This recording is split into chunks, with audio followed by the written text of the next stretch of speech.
Okay, so I'm gonna do another update. I know I just did one yesterday, but I just want to keep it real, and these are the days where, I'm trying to be honest with myself, and I'm trying to, share what's going on. And I know that because this is such a new medication and a new way to go about weaning off of buprenorphine, I know it matters. Like, I know if I were thinking about wanting to get on Sublocade, I would, and I did. I searched YouTube all over the place, and I did see a couple of videos that people shared, and I vividly remember being frustrated because it didn't seem like the people that had started Sublocade were having a very good experience.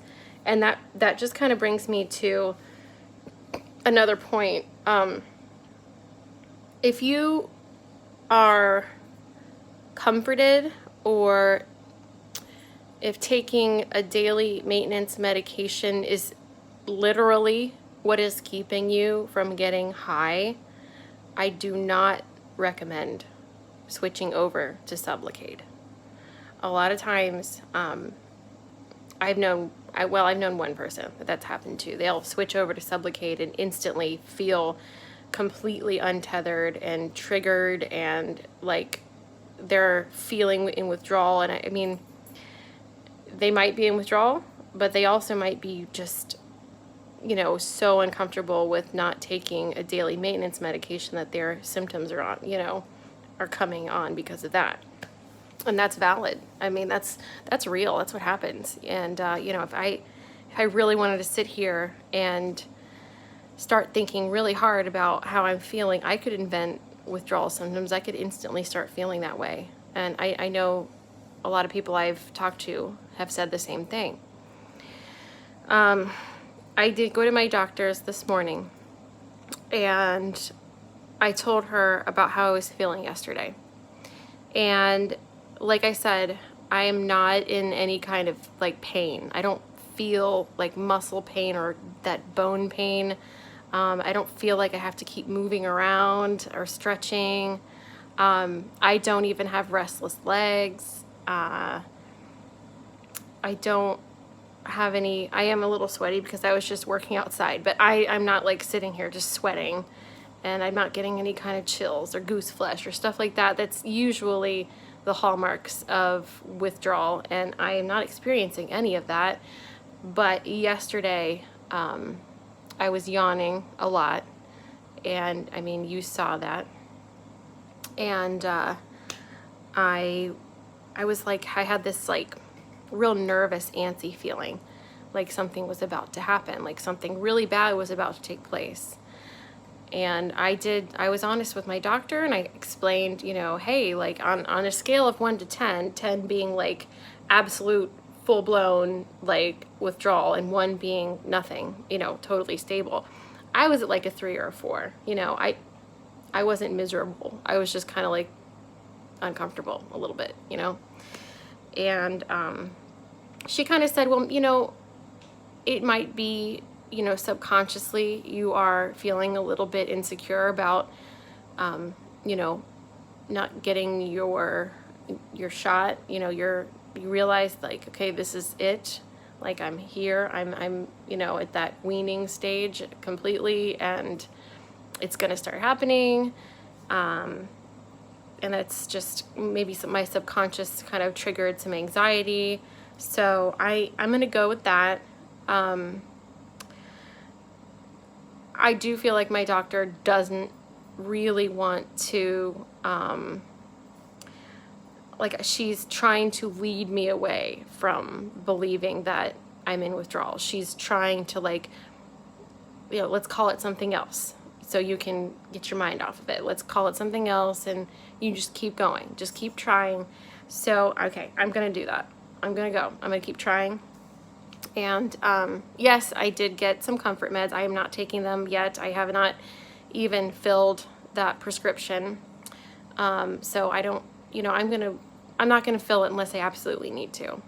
Okay. I'm not gonna fill it until I'm like a 6 on the withdrawal scale, or I'll just score myself on the cow scale. I mean, might as well just do that.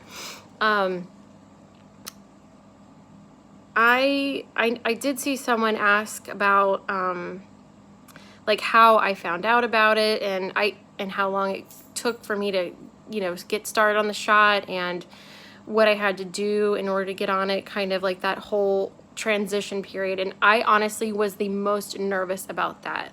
Like, I was afraid that I would like run out of meds and then be like sick for a week because my shot wouldn't come in or something. It doesn't happen. That does not happen. Like, that didn't happen to me. My clinic, like, as I got closer to the date that my first shot was going to be planned, first my insurance had to approve it, and they did not. It took them 3 tries. Like, my clinic kept pushing it on them, like, please approve, and finally they approved coverage of the shot. Sublocade is expensive. So they approved it, and after that, the doctor said, okay, we've got the approval, so now we're going to set up a delivery. So your clinic or your doctor will call, like, the insurance company has a pharmacy that's going to dispense the shot, and they will only deliver it to a clinic or a doctor's office. It has a very specific kind of safe, like security safe, like money safe kind of thing. Yeah, the clinic or doctor has to meet those requirements. So they'll set up a date for delivery, and then your doctor will know all of this well in advance. And like, I started just going bi-weekly as I got closer to the shot date. I can't remember what was going on. There was like something we were waiting for. Oh, that's right. There was a phone call that my insurance company was going to have to make. And in order to get a like final approval, they were going to call you at some point in time. They don't schedule it. They just say, we'll call you in the next 2 weeks, and we just need a verbal agreement that you understand what you're doing.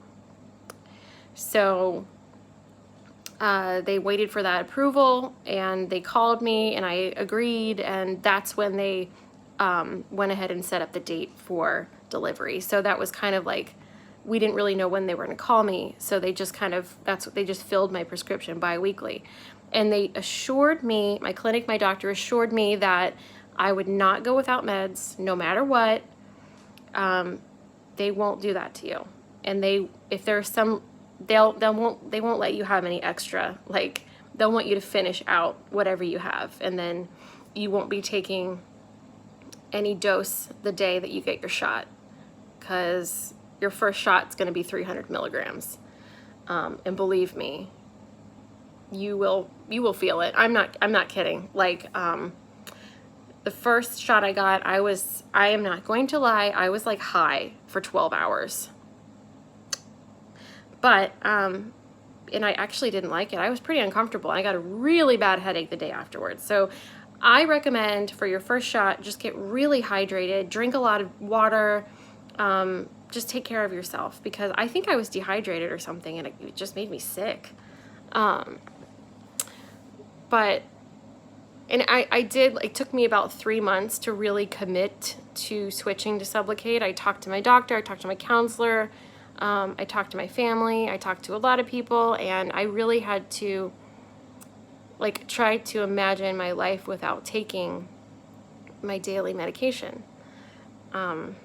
Just you take some time to prepare yourself for that. Don't just like do it on a whim. But I mean, you can't really do it on a whim with this kind of medication, because there's so many steps to setting it up. Your doctor will not hang you out to dry, I promise. Anyway, as far as how I'm feeling today, I actually don't feel too bad. I got outside, I did some yard work, I vacuumed, I cleaned the living room.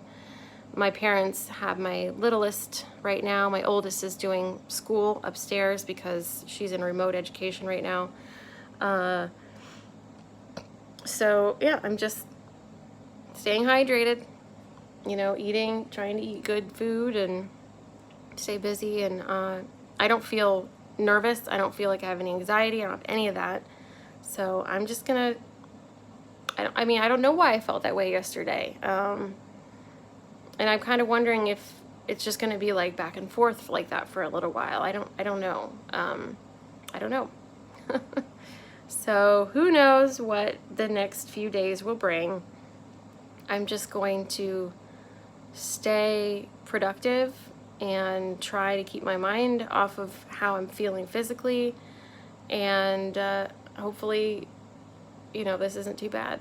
But I will keep updating, and yeah, I'll let you know if anything changes, and if I do end up filling the clonidine, the comfort medication that I got. I've never had clonidine before, because in the past, like whenever I was in withdrawal, I just kind of raw dogged it. I didn't use any comfort meds. I just, if I was out, I was out, and yeah, there it was. And I don't even think, when I was detoxing in the hospital before I got on Subutex, they couldn't give it to me because I was pregnant. So I guess clonidine is not safe for pregnant women. So that was the only time I would have gotten it, but they couldn't give it to me. They basically gave me like Benadryl, which honestly makes it worse. I don't know if you guys have ever like been sick and been like, I can't sleep, I'm gonna take some Benadryl. Like, it made it worse for me. I just, like, I still had the restless legs. I still couldn't stop moving around, but I was like tired, but I couldn't sleep. It was horrible. It was like 4 hours of just agony. And I've heard that, like, if you do get restless legs, you just like put some soap, like a bar of soap, at the foot of your bed, like by your feet. I've never tried that, but apparently it works really well. I don't know. What have you guys tried? What are your weird, wacky withdrawal remedies? All right, well, I'm gonna go. My little girl is on her way back with my folks, and you know, take care, and I will update y'all later. Bye.